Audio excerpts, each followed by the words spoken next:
Assalamualaikum warahmatullahi wabarakatuh. Perkenalkan, nama saya Nafagis Taskia Januba dengan NIM 181221024. Di sini saya akan menjelaskan tentang pentingnya fokus dalam konseling kelompok. Jadi fokus itu digunakan pada saat tertentu dalam sebuah sesi. Fokusnya itu fokus terhadap sebuah permasalahan seperti masalah percintaan, masalah keluarga, rasa kekhawatiran, rasa kecemasan, ketakutan, dan lain-lain seperti itu ya. Dan di sini konselorlah yang bertanggung jawab untuk menetapkan fokus tersebut terhadap si konseli.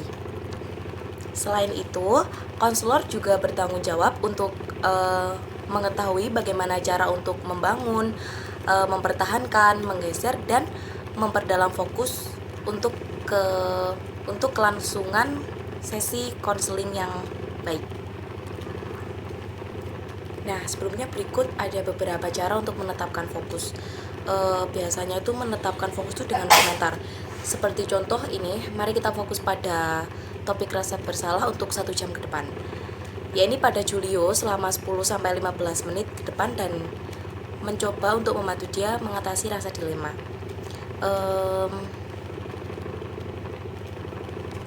Jadi untuk topik yang akan dibahas pada contoh di sini adalah belajar bagaimana cara untuk memanage waktu atau mengatur tentang manajemen waktu.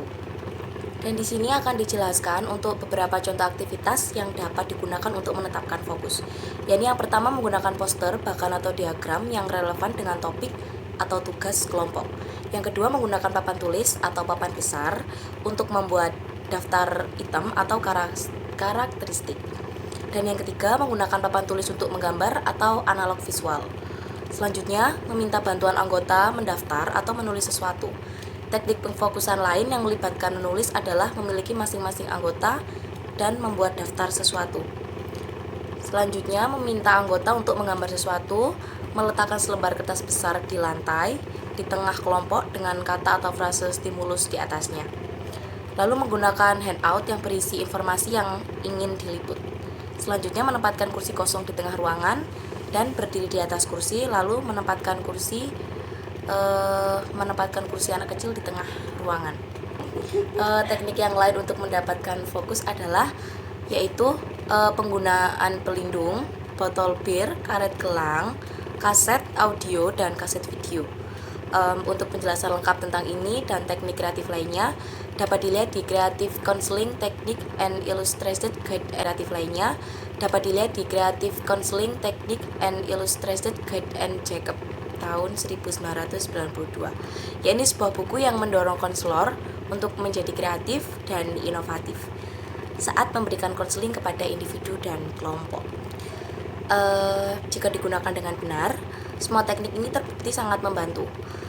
Ada banyak cara langsung dan kreatif untuk menetapkan fokus kelompok dan penting untuk memiliki sejumlah teknik yang dapat dipilih. Situasi yang berbeda membutuhkan teknik yang berbeda juga. Melalui trial and error dan pengalaman, Anda akan mempelajari mana yang bekerja paling baik dalam situasi tertentu. Terima kasih. Perkenalkan, saya Nadia Dama Arisma NIM 181221032 dari kelompok 2 BKI 5A. Di sini saya akan mempresentasikan hasil diskusi dari kelompok kami untuk slide ke-6 sampai slide ke-9. Baik, yang pertama mengenai mempertahankan fokus. Jadi mempertahankan fokus itu sendiri terbagi menjadi dua. Yang pertama mempertahankan fokus terhadap topik, yang kedua mempertahankan fokus terhadap orang atau anggota. Jadi kapan sih kita harus mempertahankan fokus terhadap topik? Ada 4 kriteria. Yang pertama yaitu ketika topik tersebut searah atau memiliki tujuan yang sama dengan diskusi kelompok itu sendiri, atau dari tujuan yang sebelumnya sudah direncanakan oleh kelompok itu sendiri. Yang kedua, ketika anggota tertarik dengan topik. Karena apa? Jika anggota tidak tertarik dengan topik, pasti anggota tersebut tidak akan merasa terselesaikan apa yang ingin diselesaikan, seperti itu. Lalu yang ketiga, apabila topik tersebut sesuai dengan alokasi waktu yang sudah ditentukan sebelumnya. Misal ada 5 topik. Jangan sampai fokus hanya pada salah satu topik saja, sedangkan keempat topik lainnya tidak dibahas, seperti itu. Lalu yang terakhir atau yang keempat yaitu apabila topik belum pernah dibahas sebelumnya atau setidaknya bukan topik yang memiliki kapasitas berlebihan. Misalnya seperti sebelumnya sudah dibahas dengan kapasitas waktu yang sudah sangat berlebihan seperti itu, dan saat ini dibahas lagi. Itu tidak efektif, sehingga lebih baik untuk dialihkan ke topik yang lainnya. Terkadang ketua merasa bingung kapan atau bagaimana saya harus mempertahankan topik tersebut seperti itu. Nah, ada suatu cara. Yang pertama yaitu si ketua tersebut itu atau ketua tersebut memberikan skor kepada anggotanya, misal dari 1 sampai 10, di mana semakin tinggi skor itu semakin tinggi pula ketertarikan anggota dengan topik tersebut. Namun apabila dari situ tidak menemukan hasil yang pasti karena imbang atau terdapat jarak, lebih baik ketua memberikan pertanyaan langsung kepada anggota-anggotanya, mana yang membuatnya tertarik, mana yang tidak, seperti itu. Jika tertarik dengan topik tersebut, anggota yang tertarik dengan topik tersebut dikumpulkan terlebih dahulu dipisah, lalu diberikan waktu yang intens untuk membahas topik itu sendiri. Nah, sedangkan anggota yang kurang tertarik dibiarkan istirahat terlebih dahulu. Nah, kira-kira waktu yang diperlukan itu sekitar 20 menit. Untuk selanjutnya yaitu kapan kita harus mempertahankan fokus terhadap anggota atau fokus terhadap orang dalam kelompok itu. Jadi terdapat 3 kriteria. Jika tadi terdapat 4 kriteria, sekarang terdapat 3 kriteria. Yang pertama yaitu apabila searah atau sesuai dengan jenis kelompok itu sendiri. Lalu yang kedua, apabila semua anggota merasa diuntungkan. Dalam artian tidak ada satupun anggota yang dirugikan. Lalu untuk yang ketiga yaitu apabila terdapat salah satu dari anggota kurang aktif atau belum sempat untuk berbicara, maka ketua harus melakukan tindakan untuk lebih intens kepada anggota tersebut. Barangkali ada yang ingin disampaikan, atau mungkin menyampaikannya kurang jelas, sekarang ingin disampaikan lagi karena tadi mungkin terselingi oleh anggota yang lainnya. Selanjutnya yaitu mengenai berapa lama harus mempertahankan fokus terhadap topik dan terhadap orang atau anggota.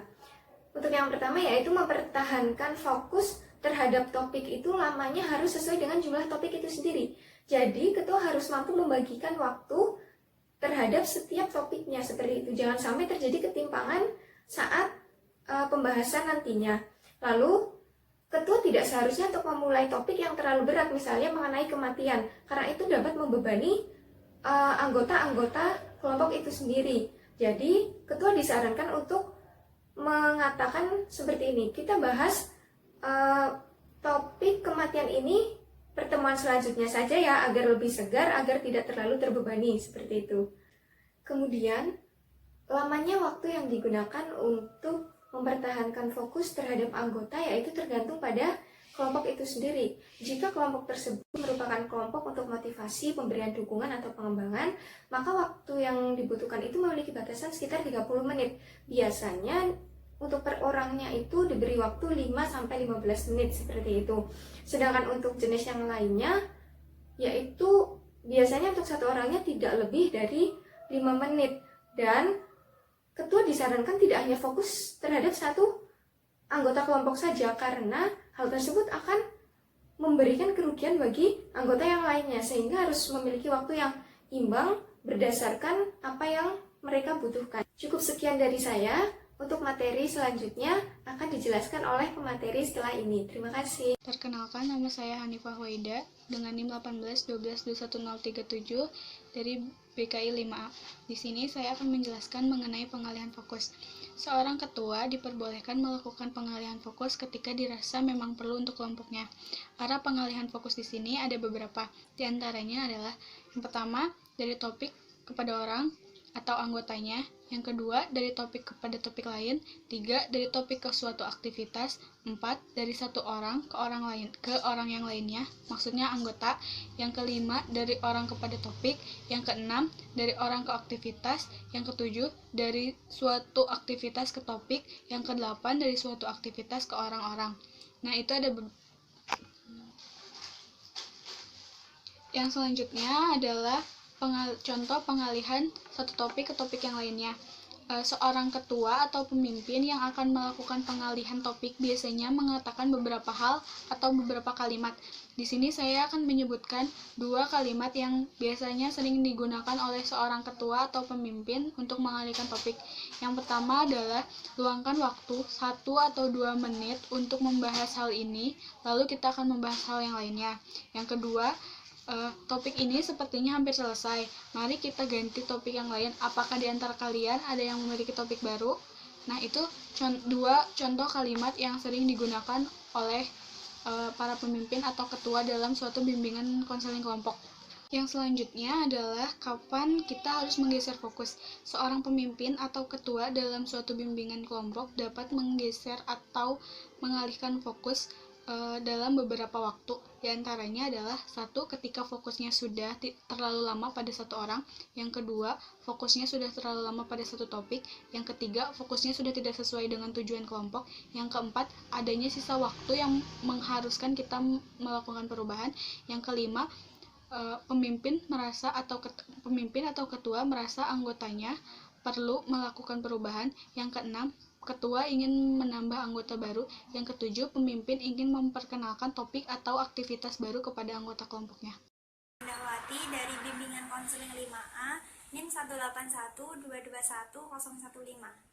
Saya akan menjelaskan tentang diskusi dari kelompok kami. Yang pertama, saya akan menjelaskan tentang kapan harus menggeser fokus. Nah, pada tahap ini, seorang pemimpin harus mengalihkan fokus kepada audien kelompok atau diskusi, di mana untuk bisa fokus ke hal yang lain. Nah, yang dilakukan pemimpin untuk mengatur audiensnya untuk mengalihkan fokus, yang pertama, satu, luangkan waktu atau 1 menit atau 2 menit untuk menyelesaikan topik ini dan kita akan berpindah ke sesuatu yang lain. Yang kedua, kami tampaknya hampir selesai dengan masalah ini. Siapa yang mau ada poin atau masalah yang akan dikemukakan. Yang ketiga, yaitu banyak yang harus kita bahas malam ini, jadi mari kita lanjutkan ke hal yang lain.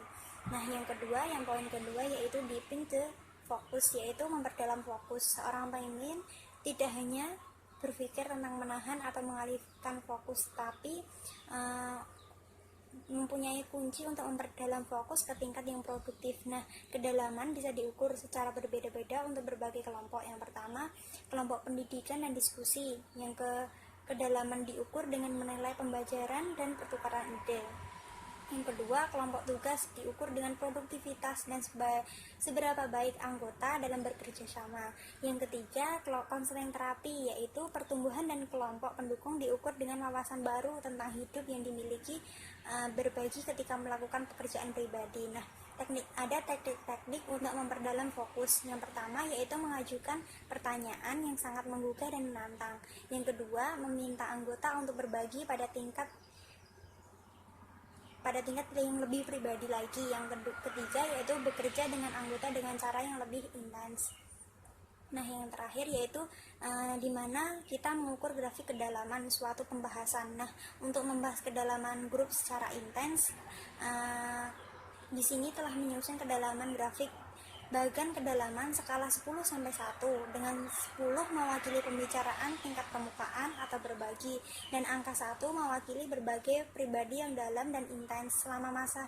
Nah, pada fase awal kedalaman biasanya 10 dan 9 karena anggota bercerita tentang membicarakan secara dangkal beberapa topik atau masalah. Nah, saat sebuah kelompok bergerak ke fase tengah ke dalam, seharusnya mencapai di bawah 8 hingga setidaknya 7, dan untuk sebagian besar pemimpin menginginkan kelompok tersebut. Nah, perkenalkan, nama saya Afifah Herlin Zainudiati, NIM 181221008. Baik, di sini saya akan mempresentasikan pada slide bagian ke-17 sampai ke-19. Dengan menggunakan grafik ke dalam, seorang pemimpin dapat memvisualisasikan dan memahami dengan lebih baik apa yang terjadi di grup. Dalam kebanyakan kelompok, kedalaman yang diinginkan selama bekerja fase 6 atau lebih. Dengan beberapa kelompok pergi ke tingkat intens 3, 2, atau bahkan 1. Nah, jika kelompok bertahan pada tingkat 10, 9, dan 8, pemimpin perlu mengintensifkan diskusi. Pemimpin mungkin ingin menyalurkan ke tingkat yang lebih dalam dengan menggunakan latihan yang mendorong anggota untuk mengeksplorasi suatu masalah secara lebih mendalam. Memproses latihan dapat mengarah pada diskusi atau pekerjaan individu pada level 6 atau lebih rendah. Nah, di beberapa kelompok, pemimpin dapat menggambar atau menjelaskan grafik kedalaman dan secara berkala, kemudian menanyakan kepada anggota bagaimana mereka akan memetakan diskusi dan interaksi di dalam grup. Nah, jadi ini adalah gambar grafik yang saya maksud tadi, yaitu gambar grafik kedalaman. Kemudian yang selanjutnya adalah kapan memperdalam fokus. Ada dua pertimbangan saat memikirkan memperdalam fokus. Yang pertama adalah fase sesi, karena pendalaman fokus harus dilakukan hanya selama di fase tengah grup, bukan selama fase pemanasan, fase awal, atau fase akhir. Ketika ada kesempatan untuk memperdalam fokus selama fase tengah, pemimpin juga harus mempertimbangkan apakah ada cukup waktu untuk meliput masalah secara memadai. Pemimpin pemula seringkali akan memperdalam fokus dan kemudian kehabisan waktu, lalu membiarkan anggotanya itu menggantung. Nah, hal tersebut bukanlah termasuk pemimpin yang baik. Perkenalkan, nama saya Dini Rahadatul Ais, NIM 1812121003 dari kelas BKI 5A. Di sini saya akan mempresentasikan slide 20-22, yaitu mengenai seberapa dalam untuk fokus. Ada sejumlah pertimbangan mengenai seberapa dalam memfokuskan kelompok. Itu pertimbangan terpenting adalah tujuan kelompok. Bahkan jika anggota terluka, untuk naik ke level yang lebih dalam, pemimpin harus mempertimbangkan apakah anggota kelompok dapat menangani masalah pribadi atau menerima umpan balik di kelompok. Adapun dua pertimbangan lain mengenai kedalaman fokus. Yang pertama berkaitan dengan keahlian, yang kedua berkaitan dengan masalah multikultural. Dan masalah muncul yang mungkin hanya sedikit yang diketahui pemimpin. Mengenai masalah multikultural sendiri, pemimpin harus mempertimbangkan latar belakang budaya sebelum menggali terlalu dalam dengan anggota kelompok. Karena beberapa anggota mungkin merasa tidak nyaman. Baik itu presentasi mengenai seberapa dalam untuk fokus. Kurang lebihnya mohon maaf. Wassalamualaikum warahmatullahi wabarakatuh.